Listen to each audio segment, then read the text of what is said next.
Enforcement directorate के office से श्रुति मोदी बाहर निकल चुकी हैं। वो यह एक दस्तावेज जमा करने आई थी क्योंकि उनसे रिकॉर्ड्स मांगे गए थे।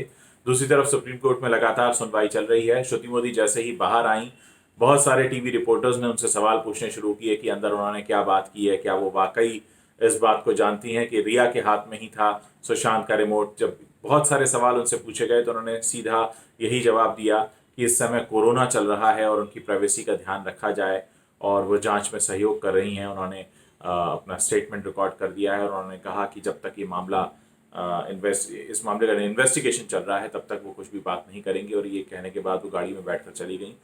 कोरोना के बारे में जो उन्होंने कहा कि कोरोना है और आप मेरी प्राइवेसी का ध्यान रखिए और मुझसे दूरी बनाए रखिए, यही बात रिया चक्रवर्ती ने भी कही थी। मैं आपको याद दिला दूं कि जब पहले पहले दिन इन्फोर्समेंट डायरेक्टरेट के ऑफिस में हाजिर होना था रिया चक्रवर्ती को, तो रिया चक्रवर्ती के वकील की तरफ से यही बयान आया था कि क्योंकि कोरोना है इसलिए वो ये चाहती हैं कि सुप्रीम कोर्ट की सुनवाई के बाद बयान दर्ज किया जाए।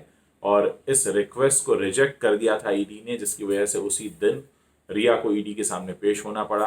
वो पहला दिन था। और अब जब श्रुति मोदी बाहर निकली तो उन्होंने भी यही बात दोहराई कि क्योंकि कोरोना है इसलिए आप लोग मुझसे दूरी बनाए रखिए और मैं इस मामले में कोई बात नहीं करूंगी। मैं पहले ही अपना स्टेटमेंट दर्ज करा चुकी हूँ। जब तक इस मामले का इन्वेस्टिगेशन चल रहा है, आप लोग इस बारे में सवाल मत करिए।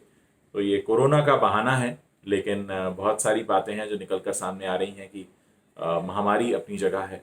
स्वास्थ्य के को लेकर जो कोशिशें होनी चाहिए, जो रोकथाम होनी चाहिए, जो दूरी बनाए रखनी जानी चाहिए, वो अपनी जगह है। लेकिन किस तरह से कोरोना का बहाना देकर मीडिया को दूर किया जा रहा है, क्योंकि रिया चक्रवर्ती और उनसे जुड़े सारे लोग जानते हैं कि इस समय मीडिया में बहुत तरह की खबरें चल रही हैं और मीडिया से कैसे डर कर भाग रहे हैं वो सारे एसोसिएट्स जो रिया के साथ क्लोजली काम कर रहे थे अभी तक।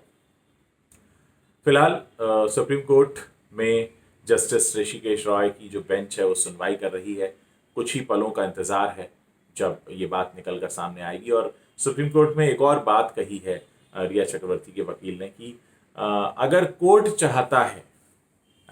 चाहता है तो सीबीआई की जांच करवा ले, उन्हें कोई दिक्कत नहीं है। लेकिन ये बिहार सरकार ये क्यों कह रही है? उनको बिहार सरकार से बेहद दिक्कत है, क्योंकि सुप्रीम कोर्ट में रिया के जो वकील हैं दीवान, उनका कहना है कि बिहार सरकार इस मामले में दखल दे रही है, इसका राजनीतिकरण किया जा रहा है। अगर कोर्ट चाहता है तो सीबीआई से जांच करा ली जाए, लेकिन बिहार सरकार के कहने पर यह क्यों हो रहा है?